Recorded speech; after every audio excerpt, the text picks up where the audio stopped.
to get 8 points so far. 17 elims. They're already on 22 points just from this. Jexy goes down. Trap gets armed right next to him, and they're into the top 10. Issa picks up another one on the high ground. They're on 19 now. He needs to circle back around and find the zone, and he finally does. Nar sneaks in. Goes down as well. 6 left. Released him. Are their health bars working? They haven't taken any damage that's significant at all. Still both alive on separate. They're playing solos.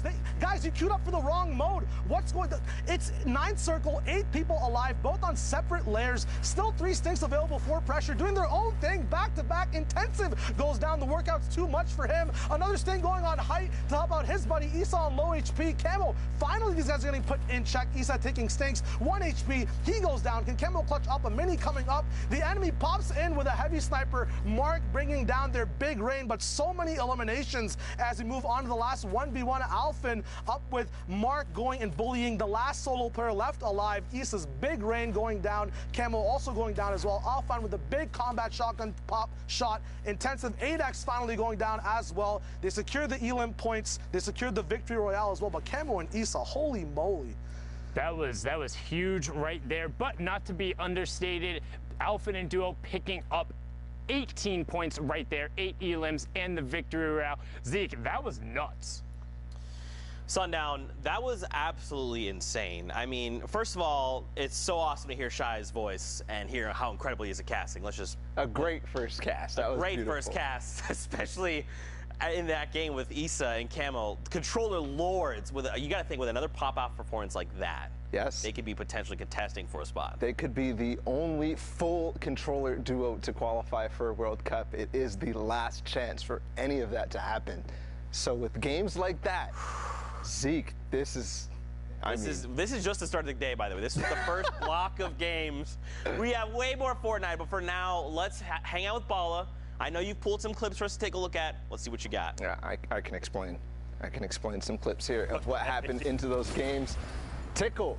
I mean, he's by himself. He's trying to clutch up, and everything was going wrong there. He ended up being placed underneath the stairs. His heavy snipe didn't get the wall. The turbo build came in, and then even here, getting the stairs placed, this duo was going to come out on top of him, but he's able to stay composed, get the elimination, and then another situation that was unexpected. Somebody lands right behind him, and he still managed to get away, even with low HP. And when we looked at the leaderboards at the front, we saw all of these teams that were in this game here, Orc and Andalex on high ground. They use the chug splashes to recoup a little bit before Intellect unfortunately gets a little antsy, jumps out, and that's going to be the end because both Andalex and Orc are looking down on top of him. Here, Osmo goes on a tear with his teammate Milan. And I mean, some of the things that they did here, this was really interesting to me because you used to run out in the storm and just take the damage from the storm to get the loot. But in this case, he's using the chug splash to recover instantly. And then what a catch there from Osmo. We're going to look at another team here, Provoked and Imagine, who are so voked, actually goes down on a waterfall there as somebody makes its way there. But this shot was disgusting. He didn't even actually get that elimination. He did a 112 to him to the face. But actually, Jorge, who was up on high ground towards the end, managed to nag that from him, but then Osmo taking on both Carnifex and Harmy by himself.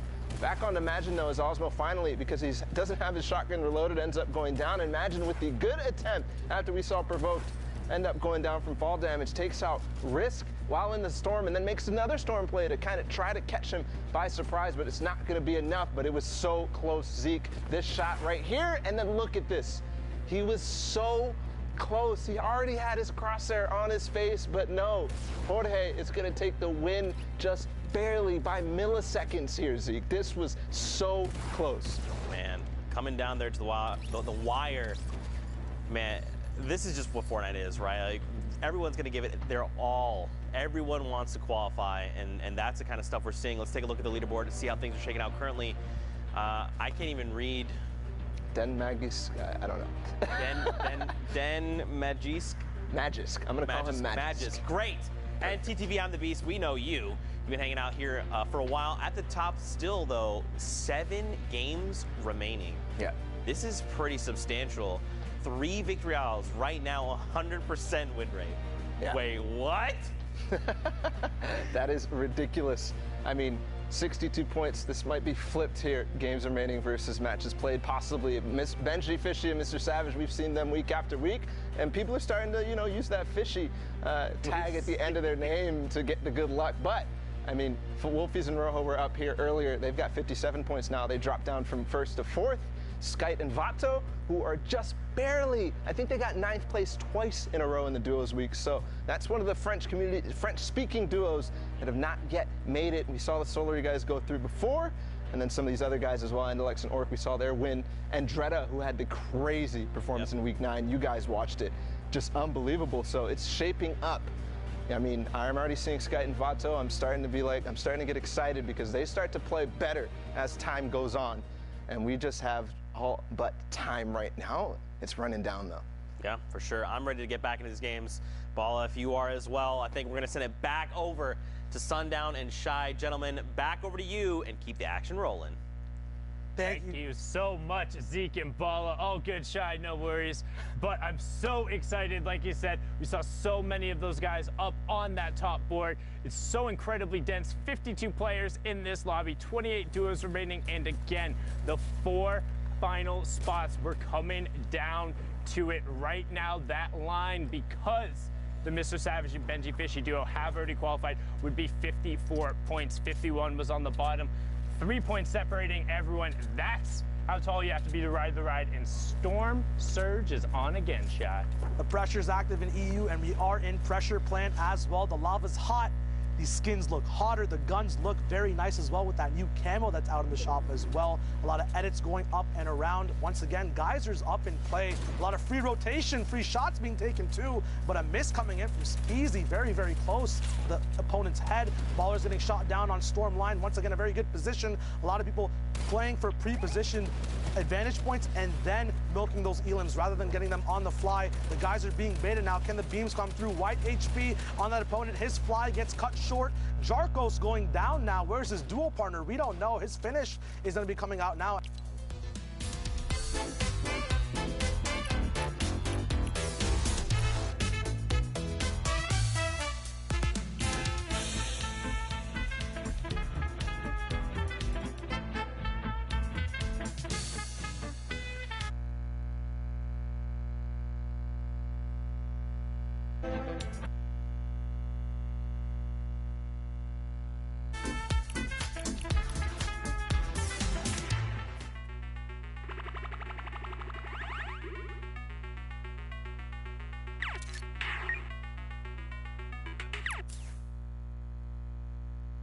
In these solo spots, when you have to face up against other duos, those spam weapons are always vital.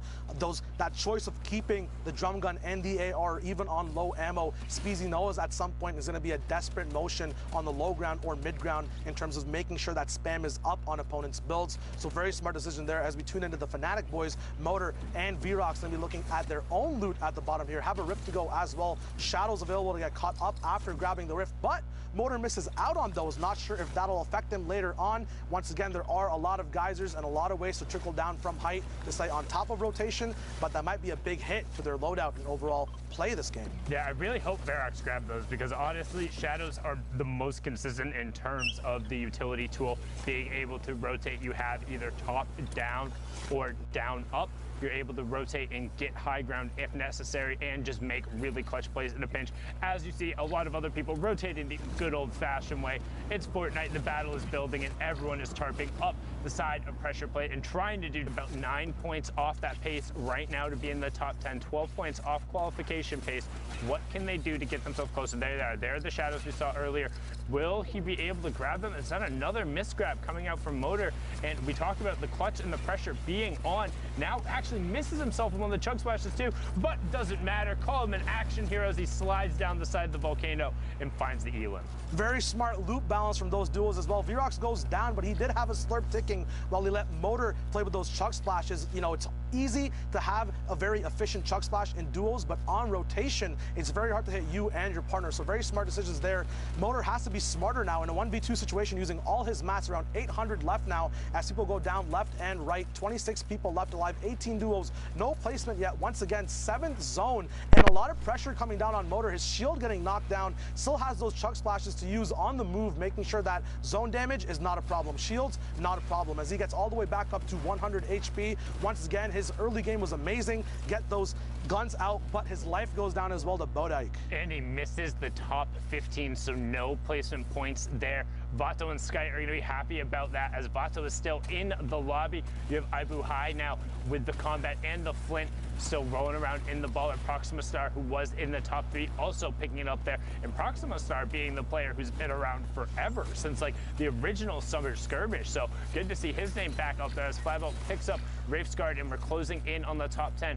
Buhai trying to find a decent amount of space there in the middle, but somebody is way up on Ultimate High as we're rotating around. Zeke gets blasted by Flavo in the back. Will the Elim come through? No, he's able to find the zone, but not able to pop it off, as now all of a sudden Old Man Mountain, 1-2 players up top. This is when you wish you had Shadow Bombs. Matsu and Ibu High on the mid ground. Ibu High gets that, but Proxima Star and his teammate just get to rain down shots on the rest of the lobby. Ibu High trying to find some space to exist, but he's gonna have to go back over now into the plant. There's only Ibu High in a 1v2, and that's not gonna be enough. Fury Legend and Proxima Star going to close that one out. 6 elims and the victory round. That's how they were at 57 points. That's what got them up there, and hopefully they can keep on that pace to qualify. They ended that game so fast, still had 9 impulses and 2 smoke grenades left at the end, but they decided to just give the lobby a whole haircut as we move in. Once again, the same zone. Geysers going up once again. A lot of launch pads can be saved on this 5th zone rotation. A lot of mats can just be saved as well when you're up in the air, not taking too many shots and basing up, going for these big vantage points as well. Benji Fishy now, the inspiration for a lot of duos in the EU region, getting their name switched for that good, sweet luck in terms of qualifying. He's getting checked on his edit, getting a little bit too close there, giving his fish hat a little bit of a haircut. A lot of heals being used on that as well. Could be a mistake that proves fatal at the end of the game. And one thing I do like, though, is with how many more shields there have been in the games, is players are taking more risks. They're poking out more. They're looking for more trades. They're willing to go take fights, because it's like, hey, if we don't get everything here, it's not the end of the game. As Ricolas finds a great double snipe onto him, that's what we talk about, always making sure you cover 2 layers. So what are they going to do? They're going to disengage down and over 1 layer and make sure they're boxed up. They are already very close to the safe zone, not quite in it, so we'll need to rotate just slightly over, but have the guys there to do it. I mean, this lobby's stacked. You see Crew, Nairo, Milan, Osmo, Chapik, Snowda, like, jeez. We get in these last 4 games, and the games only get bigger with better players over and over. Aqua in here with Nyrox as well. We're going to be tuning into their super dope position up top on this hill. Going to be cutting off a lot of people rotating from mid ground. They're going to just have to rotate early, though. They're not in zone just yet, dropping just a few layers, but every layer you do drop, that's a box saved on mats. So moving diagonally this way is very smart, but also risky, because you have a little bit less of protection from front. You just saw there Nyrox trying to get double sniped off of his position, but is dynamic in his box, saves that up. Utility now getting split from each duo, making sure each person has a nice exit plan in case that fire alarm sounds in their game and stuff hits the fan. Nyrox going to be looking out, up and around for any vantage points.